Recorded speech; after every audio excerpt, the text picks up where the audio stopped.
Hey, little update.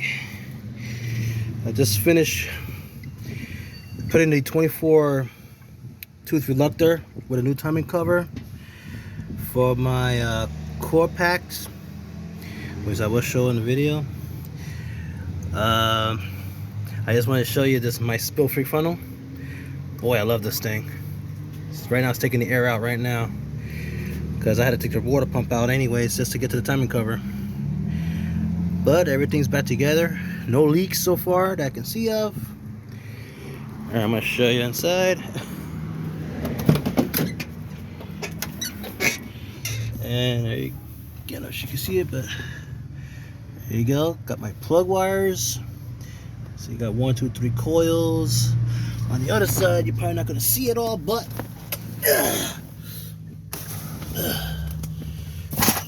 it's there.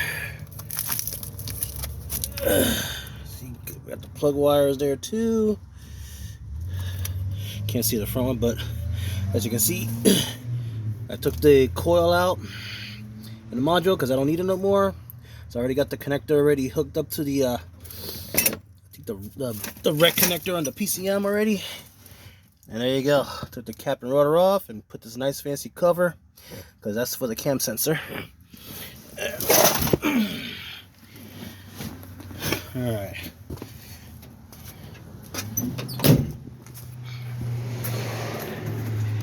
And what I did, I got the battery bracket with the PCM. This came out of a 2001 Chevy Astro van, because that's when they first started using the LS style PC computer. And there's my original harness for the black style PCM. But let's see, where's the harness? There you go. There's the red harness. As you can see, where it's taped, that's actually my coil drivers, my coil, should say my ignition coils, which I already pinned it already. So I just got to rewire those, and all these spaghetti wires, don't worry about these. These are just a reference, but I will be depinning them and putting these pins in here, so it'll look nice and neat, and plus it'll make it look original. But right now it's a work in progress, and there you go. Stop it. So that means she's full right now, which I will top it off once I warm it up, once I start the motor. I did drop the oil pan, put a new oil pan gasket. Couldn't show you the underneath because my phone was not working, so I couldn't film that. But I could assure you that the bottom end's in great shape since the rebuild, since I did back in 2016. So basically the motor's practically brand new. It's only got 10,000 miles since I've rebuilt it. So I'm happy about this.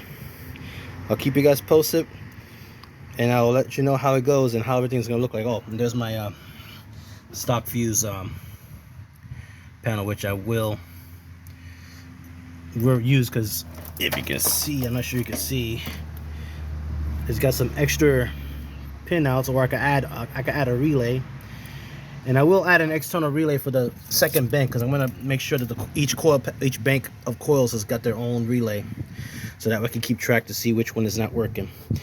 All right, so until then, see ya.